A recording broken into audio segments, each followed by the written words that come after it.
Welcome to True Crime and Coke. I am your host, Eve, and this podcast is about true crime, disappearances, conspiracies, hauntings, and anything strange or unusual, all while drinking an excessive amount of Diet Coke. If you have a story to share, I would love to hear and feature it on a future episode. Just email me at truecrimeandcoke@gmail.com and put which category it is in the subject line. If you enjoy this podcast and want it to continue, please rate me 5 stars, tell your friends about me, and consider supporting me on Patreon under True Crime and Coke. Now that that's out of the way, let's begin.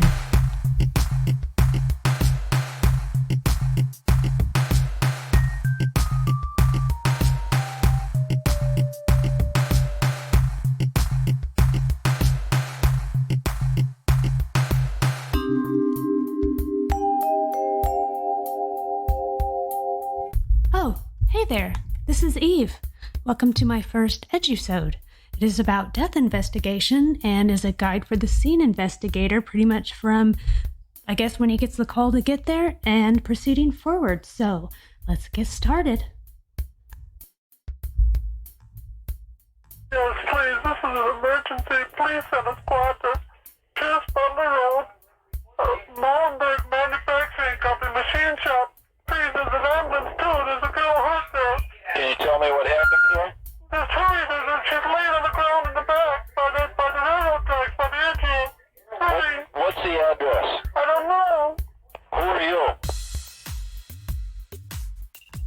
Before investigating a scene, the investigator will need investigative tools and equipment. In fact, there's 44 things that are needed to go to a scene, and let me tell you what they are.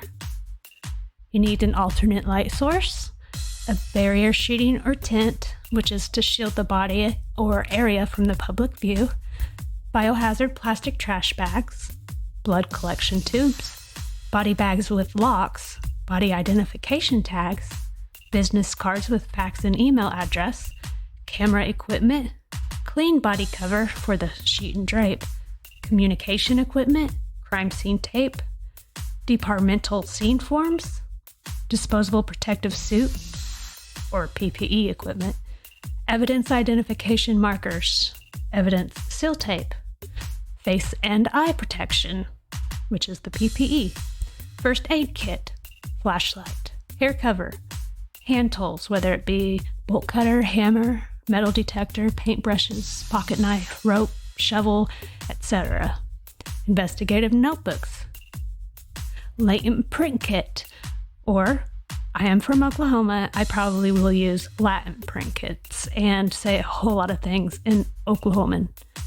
Latex gloves, maps, compass, or GPS, masks, which I think can go into the face and eye protection, measurement instruments, official identification, packaging material, clean, unused paper bags, envelopes, metal cans, tape, rubber bands, etc. Personal supplies. You might need insect spray or sunscreen, a hat, raincoat, maybe an umbrella. You might need boots for wet conditions and construction sites. You need a photo identifier in the form of a header frame or placards. You need phone lists and contact information, portable lighting, a recording device, reenactment dolls, resource material for, death scene cleanup, grief support, organ procurement, etc. Scene safety equipment, because you might come in contact with biological, chemical, industrial, disaster, fire, hard hat, reflective vest, steel bottom boots, etc. You might need all those things. Sharps container, the shoe and boot covers, specimen containers, a thermometer for ambient and body temperature, trace evidence recovery equipment, blades, cotton-tipped swabs, disposable syringe, forceps, gunshot residue and hand lens or magnifying glass, large gauge needles, presumptive blood test kit, scalpel, handle, tweezers, etc., a watch, a waterless hand wash disinfectant, writing instruments. Now, that is an awful lot for one person to carry. So they have their CSI units, or crime scene investigation unit, which you might see often at a crime scene, and it is pretty much a van or truck or something that has all the equipment and CSI team on board to help. So upon arrival at the scene and prior to entering the scene, the investigator should identify the lead investigator at the scene and present identification, identify other essential officials at the scene, other law enforcement, fire, EMS, social child protective services might be there, and explain the investigator's role in the investigation. Identify and document the identity of the first essential official or officials to the scene. The first professional arrival at the scene for investigative follow-up is to ascertain if any artifacts or contamination may have been introduced to the death scene. You also need to determine the scene safety and security prior to entry. So upon the arrival at the scene, they should assess and establish the physical boundaries and identify incident command. And they need to secure their vehicle and park it somewhere as safely as possible. They'll need to use personal protective safety devices, depending on what it is. They might need to arrange for removal of animals or secure them if they are present. You might need to obtain clearance and authorization to enter scene from the individual responsible for scene safety and security, which might be the fire marshal or disaster coordinator, depending on what happened. The biggest problem to the integrity of a crime scene is usually caused from contamination, loss by people, animals, and elements. So the environmental and physical threats to the investigator must be removed in order to conduct the crime scene safely. The protective devices and equipment must be used by the investigative staff to prevent their own injury, and the investigator must endeavor to protect the evidence against contamination or loss. Now, on a side note, due to potential scene hazards like crowd control, collapsing structures, poisonous gases, traffic, the body may have to be removed before the scene investigation can be continued. So you are about to enter the scene. You have made sure that all your surroundings are safe, your barrier has been put up, all the things that you need are ready in there. You need to then go locate and view the body. You check for pulse, respiration, and reflexes. You identify and document the individual who made the official determination of death, including the date, time, and location of the determination. You need to ensure death is pronounced as required. Once death has been determined, rescue, resuscitative efforts stop, and medico-legal jurisdiction can be established. It is vital that this occur prior to the medical examiner or coroners assuming any responsibilities. An investigator will participate in scene briefing, and at that point, they should locate the staging area. The staging area is an entry point to the scene or their command post. Scene briefing allows for initial and factual information exchange. This includes scene location, time factors, initial witness information, agency responsibilities, and investigative strategy. And sometimes, since GPS system devices might have errors, it is also good to use other reference points, such as certain distances from major landmarks, mile markers, just anything different to be a more exact location description of the body. So to sum it up, a scene briefing is basically just to make sure the investigator and everyone else who is supposed to be there, like other law enforcement, fire, EMT, any legal people, they need to make sure their stories match. This is very important before any information about the crime has been made public. So when a scene briefing is not done correctly, what will happen is the investigators will have different accounts of the time, location, eyewitness accounts. Things will be different within the different departments, reports, and all that. So it will cause the public to lose trust in the investigation, and it will also set the investigation back, as now they have to go back to the beginning and try to figure out exactly what happened. So now that everyone's on the same page, the investigator can now conduct a scene walkthrough to establish pertinent scene parameters. Then the investigator will reassess scene boundaries and adjust as needed, establish a path of entry and exit, and include it in the scene log. They need to identify visible, physical, and fragile evidence. They need to document and photograph fragile evidence immediately and collect if it is appropriate. They need to locate and view the decedent, which is the dead body. So the initial scene walkthrough is essential to minimize any scene disturbance and to prevent the loss and contamination of physical and fragile evidence. So now you need to establish a chain of custody to ensure the integrity of the evidence, and that is by establishing and maintaining a chain of custody, and it is vital to an investigation. This will safeguard against subsequent allegations of tampering, theft, planting, and contamination of evidence. So you would start with documenting the location of the scene and time of arrival of death investigator at the scene, and then determine the custodians of evidence, determine which agency is or are responsible for collection of specific types of evidence, and determine evidence collection priority for fragile or fleeting evidence. You need to identify, document, secure, and preserve evidence with proper containers, labels, and preservatives. You need to document the collection of evidence by recording its location at the scene, time of collection, and time and location of disposition and by whom. Got to develop personnel lists, witness lists, and documentation of times of arrival and departures of personnel. It is essential to maintain a proper chain of custody for evidence. Through proper documentation, collection, and preservation, the integrity of the evidence can be assured.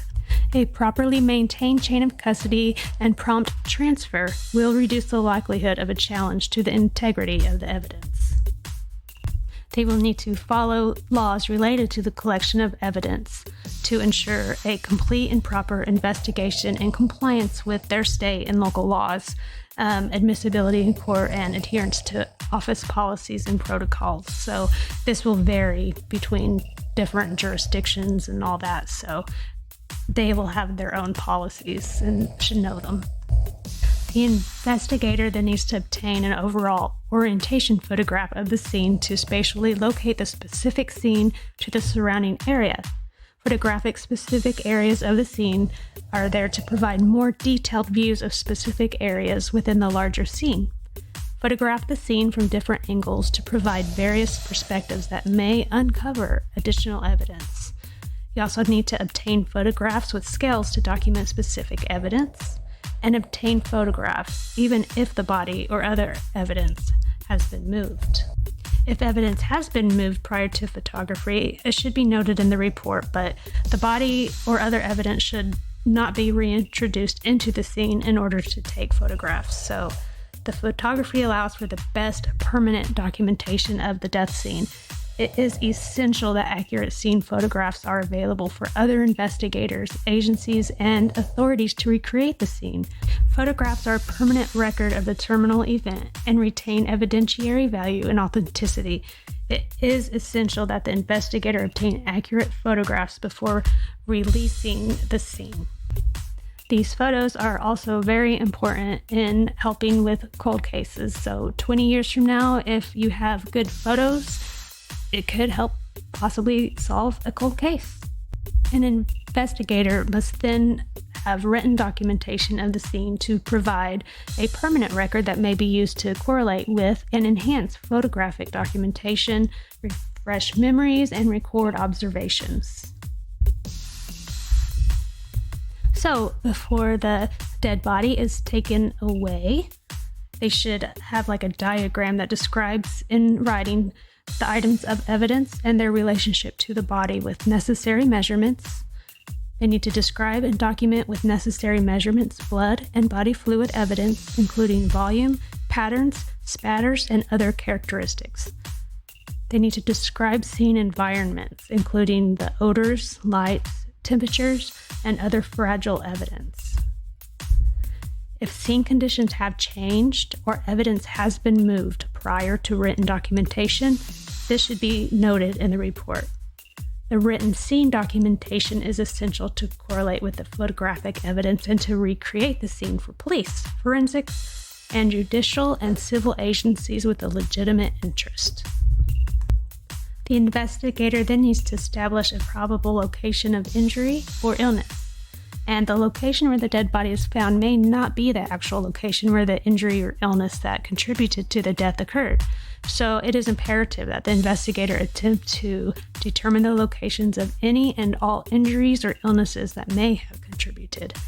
Physical evidence at any and all locations may be pertinent in establishing the cause, manner, and circumstances of death.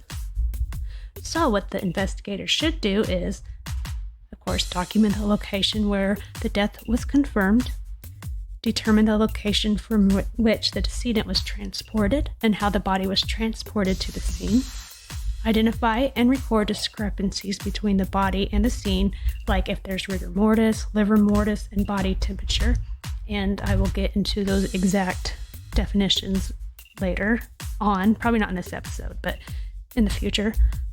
They'll need to check the body, clothing, and scene for consistency or inconsistency of trace evidence and indicate the location where artifacts are found. They need to check for drag marks, whether it's on the body or on the ground.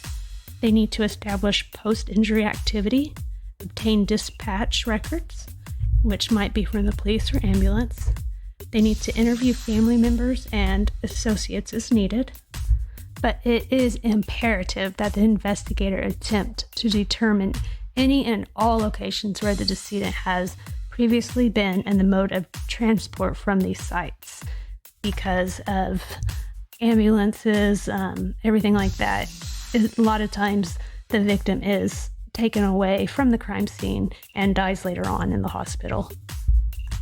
So the investigator not only needs to make sure that any evidence is safe at a crime scene and continue to be available if needed for a future evaluation or court, but the person's personal property should also be safeguarded to ensure its distribution to appropriate agencies or individuals and to reduce the likelihood that the investigator will be accused of stealing property. So, that seems far-fetched. However, how do you think sometimes things get out, like on eBay? Oh, this is the ring of so-and-so. Or, oh, I got this necklace from so-and-so. Things are stolen at crime scenes, especially famous people's, where they can go on and sell their stuff at a high price. This is also how a lot of photographs are released before even being allowed to, is because the photographic evidence was not secured.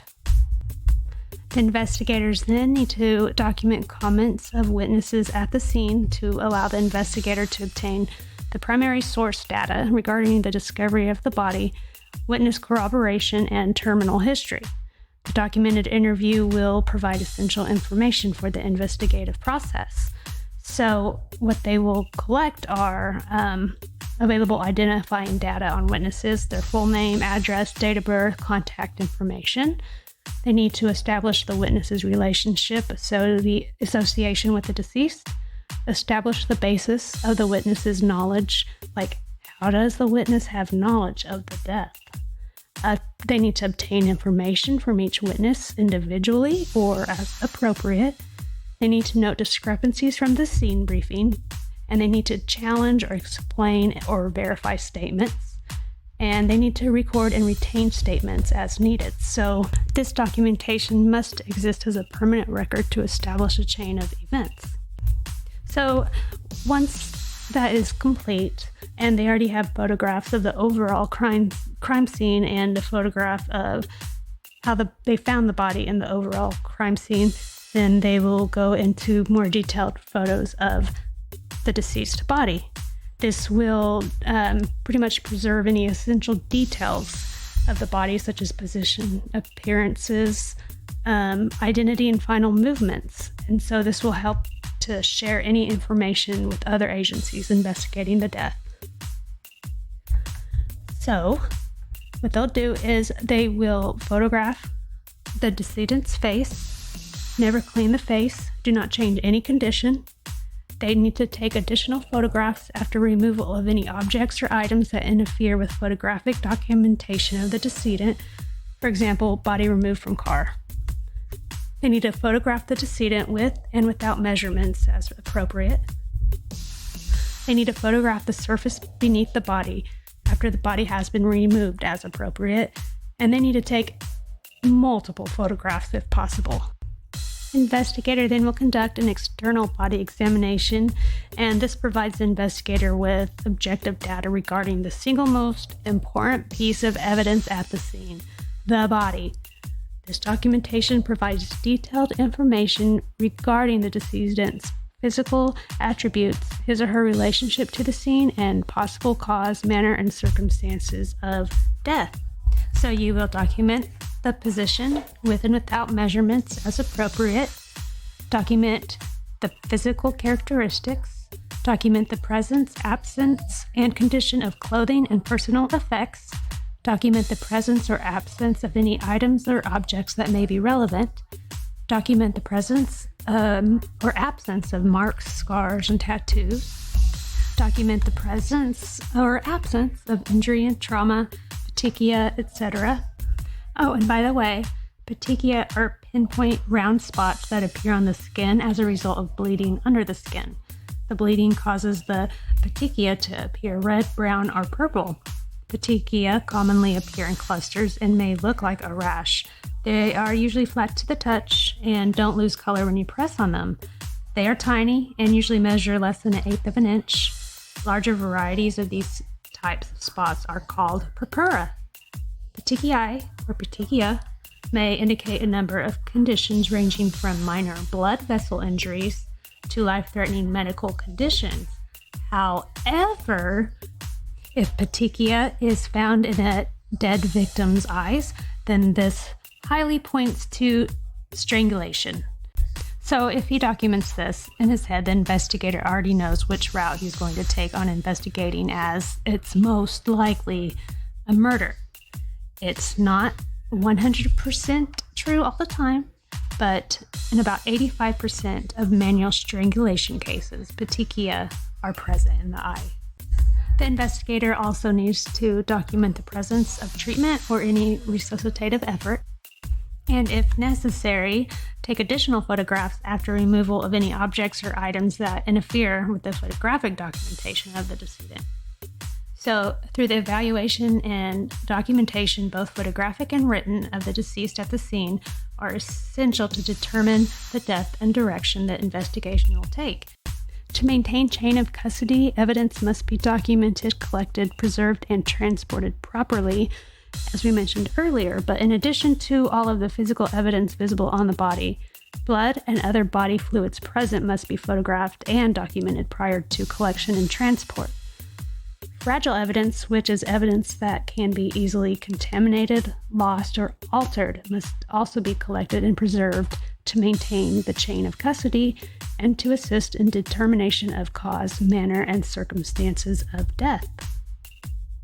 So when they document any blood or body fluid on the body, it could be froth, purge, substances from orifices, location and pattern before transporting the decedent. They need to secure the decedent's hand and feet in unused paper bags as determined by the scene. So like if there could be like skin held under the fingernails, so they want to preserve that evidence. So during the autopsy, they can take DNA or anything from that. So they just want to make sure that it's secure. They will then arrange for the collection and transport of evidence at the scene when necessary, ensure that the proper collection of blood and bodily fluids for subsequent analysis is carried out and documented. So, summary. It is essential that evidence be collected, preserved, transported, and documented in an orderly and proper fashion to ensure the chain of custody and admissibility in legal action. The preservation and documentation of the evidence on the body must be initiated by the investigator at the scene to prevent alterations or contamination. In some instances, identification of trace evidence may require alternative methods, like using an alternate light source or different types of testing. They then need to establish identification of the decedent. To do this, an investigator should document the use of this direct visual or photographic identification of the decedent if visually recognizable, and when authorized, a face may be cleaned to allow for identification after the initial photographic documentation is completed. Scientific methods, such as fingerprints and dental and radiographic and DNA comparisons, can be done. Circumstantial methods, such as, but not restricted to, personal effects, physical characteristics, tattoos, and anthropologic data. So there are several methods available that can be used to properly identify deceased persons. In some cases, the investigator should employ more than one method to confirm the identity of decedents. An autopsy, along with authenticated indwelling medical devices, may also be used to confirm identification. So, like if someone had a breast augmentation, their implants will have a code on it, and that code can be looked up and find the patient who had the implants. Same with other medical implanted devices. A code on that device can be researched, and the person who it was issued to can be found. Also, the investigator needs to document in the report post-mortem changes or changes that occur after death.